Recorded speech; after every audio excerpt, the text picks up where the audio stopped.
Welcome to JVS education channel. నేను మీ జంగం Shivayya. APDSC అన్న విషయంపై వాయిదా అన్న దానిపై తెర అయితే ఈరోజుతో వీగిపోయిందండి. ఎందుకంటే ప్రభుత్వం షెడ్యూల్ ప్రకారం ఈ రోజు నుంచి ఎగ్జామ్ స్టార్ట్ కావాలి. బట్ ఈ రోజు నుంచి కాలేదు కాబట్టి అఫీషియల్గా డిఎస్సి 100% వాయిదా పడిందని పూర్తి నిర్ణయానికి అయితే రావడం జరిగింది అన్న వార్తను వేటు న్యూస్లో క్లియర్గా ప్రచురించేది. ఒకసారి చూద్దాం. మరి ఏపీ రాష్ట్రంలో ఉపాధ్యాయ నియామక పరీక్ష డిఎస్సి వాయిదా వేస్తున్నట్లు విద్యాశాఖ అధికారికంగా ప్రకటించింది.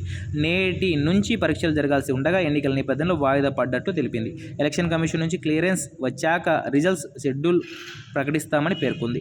ఫిబ్రవరి 7న 6,100 టీచర్ పోస్టులకు డిఎస్సి నోటిఫికేషన్ ఇవ్వడం జరిగింది. ఈలోపే ఎన్నికల షెడ్యూల్ రావడం వల్ల నియామకం ఆగిపోయింది లేదా నిలిచిపోయింది అన్న విషయాన్ని అయితే ఇవ్వడం జరిగింది. ఇక రీషెడ్యూల్ అంటున్నారు, దాని గురించి మళ్ళీ చర్చించుకుందామండి. అదేవిధంగా నిరుద్యోగుల ఆవేదన అంటూ ఇవ్వడం జరిగింది. ఏపీడిఎస్సి వాయిదా పడడంతో నిరుద్యోగుల ఆవేదన వ్యక్తం చేసిన రాష్ట్రంలో 23,000 టీచర్ పోస్టులు ఖాళీ ఉన్నాయని, మెగా డిఎస్సి వేస్తామని 5 ఏళ్ల క్రితం జగన్మోహన్ రెడ్డి హామీ ఇచ్చారు.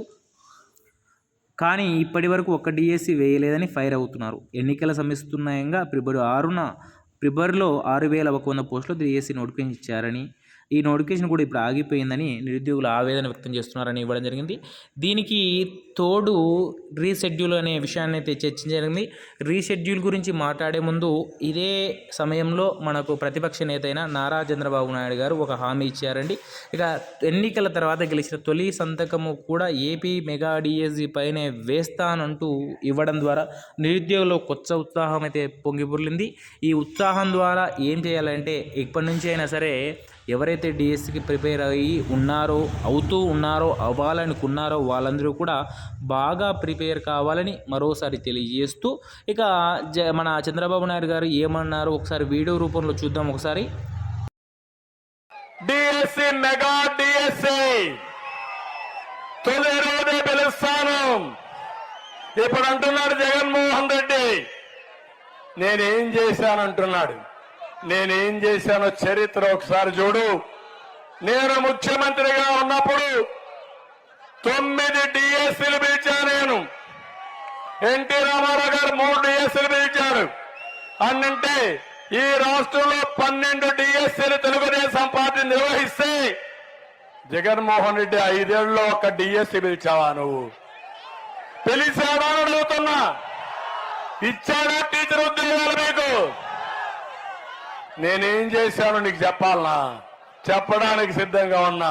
నేను సవాలు విసిరా. ఇప్పుడు నేను 12 డిఎస్సీలు నేను ఎన్టీ రామారావు గారు పిలిచా. నువ్వెన్ని డిఎస్సీలు పిలిచావో చెప్పమని సవాలు విసురుతున్నా. ఏమీ వెళ్ళడు. జాబ్ క్యాలెండర్ వచ్చిందా నీకు? రాదు. నేను జాబ్ క్యాలెండర్ ఇస్తా, డిఎస్సీలు ఇస్తా. మీ ఉద్యోగాలు అమ్ముకున్న దుర్మార్గుడు గ్రూప్ 1 సర్వీసులో ఈ జగన్మోహన్ రెడ్డి డిఎస్పీలని ఎస్పీలని అమ్ముకున్నాడు. చాలా దుర్మార్గంగా చేశాడు. విన్నారు కదండి. ప్రతిపక్ష నేత అయిన నారా చంద్రబాబు నాయుడు గారు ఈ వార్తనైతే క్లియర్గా అయితే వెల్లడించింది. కాబట్టి కొత్త ప్రభుత్వం ఏర్పడిన 60 రోజుల్లోనే మెగా డిఎస్సి నిర్వహిస్తానని, ఎన్ని ఖాళీలు అయితే ఉన్నాయో అన్ని ఖాళీలను భర్తీ చేస్తానని సవివరంగా తెలియజేయడం జరిగింది. అయితే దీని ఉద్దేశం పెట్టుకొని ఏం చేయాలి? దాదాపు 23,000 ఖాళీలు ఉంటే దాదాపు ఒకవేళ చంద్రబాబు నాయుడు గారి గవర్నమెంట్ రావడం ద్వారా స్కూళ్ళు బెడ్జ్ కావడము, అదేవిధంగా కొన్ని ఎలిమెంటరీ స్కూళ్ళను తీసివేయడం, తర్వాత కొన్ని క్లబ్ చేయడం ద్వారా కొన్ని ఉపాధ్యాయ పోస్టులు ఆల్రెడీ జగనన్న ప్రభుత్వం తీసివేయడం జరిగింది. దాని ద్వారా అన్ని పోగా కూడా ఇప్పటికీ కూడా 12,000 చిలుకు పోస్టులు అయితే ఖాళీగా ఉన్నాయి. ఆ పోస్టులతోటి దాదాపుగా ఏమన్నా కొత్త ప్రభుత్వం ఏర్పడ్డాక కొన్ని కలిపి ఒక 15,000 పోస్టుల దాకా అయితే కొత్త ప్రభుత్వం నోటిఫికేషన్ ఇవ్వడానికి అయితే 100% రెడీగా ఉంటుంది. ఎందుకంటే ఇచ్చిన మాట నిలబెట్టుకోవడానికైతే చంద్రబాబు నాయుడు గారు 100% కృషి చేస్తారనుకుంటున్నా. గత డిఎస్సితో పోలిసి నెక్స్ట్ డిఎస్సి మంచి పోస్టులతో వస్తాయని ఆశాభావం వ్యక్తం చేస్తున్నా. కాబట్టి ఇప్పటి నుంచి కరెక్ట్గా ఒక 120 డేస్ అట్లా మనకు ప్లానింగ్ టైం ఉంటుంది. ఆ 120 డేస్ కరెక్ట్గా ప్లానింగ్ తీసుకొని ఇప్పటి నుంచి 100% కనీసం ఒక 5-6 సార్లు కొత్త టెక్స్ట్ బుక్లు, పాత టెక్స్ట్ బుక్లు ఆల్రెడీ డిఎస్సి సిలబస్ ఆల్రెడీ ఇచ్చేశారు. కొత్త గవర్నమెంట్ వచ్చాక కొత్త బుక్స్ పైన ఎక్కువ ప్రిఫరెన్స్ ఇవ్వడానికి అయితే ఆస్కారం ఉంటుంది. కొత్త బుక్కుల్లో అయితే దాదాపు అప్ టు 9th వరకు కూడా హెచ్ఈటీ వాళ్ళు, ఇంకా స్కూల్ అసిస్టెంట్ వాళ్ళైతే ఇంటర్మీడియట్ దాకా కొత్త బుక్కులు అయితే రివిజన్ చేసుకోండి. రివిజన్ ఎక్కువ చేయండి, షార్ట్ నోట్స్ రాసుకోండి, ప్రాక్టీస్ చేయండి. ఈ 3 చేయడం ద్వారానే సక్సెస్ సాధిస్తారని తెలియజేస్తున్నా. ఇక ఈ వీడియో ద్వారా ఇదే విషయం చెప్పాలనుకున్నా. కాబట్టి ఎవరైతే డిఎస్సి కోసం ప్రిపేర్ అవుతారో వాళ్ళైతే తప్పకుండా ప్రిపరేషన్ కండి, ఎటువంటి నిరుత్సాహపడవద్దు. మంచి ఛాన్స్ వచ్చింది, మంచి డేస్ వచ్చాయి, మంచి పోస్టులు ఉన్నాయి కూడా.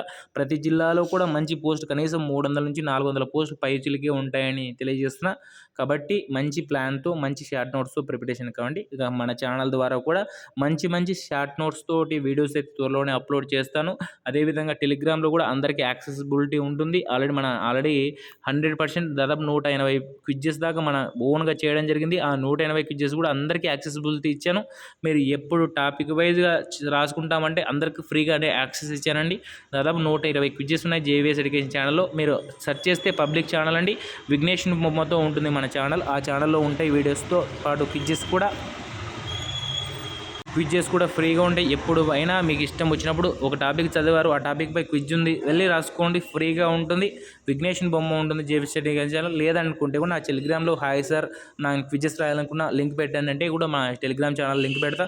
ఫ్రీగా ఇస్తున్నాను, ఎటువంటి కాస్ట్ లేదు, 100% యాక్సెసిబిలిటీ ఇస్తున్నా. అందరూ వినియోగించుకోవాలని తెలియజేస్తూ ఇట్లు మీ జేవీఎస్ ఎడ్యుకేషన్ ఛానల్. ధన్యవాదాలండి. మరి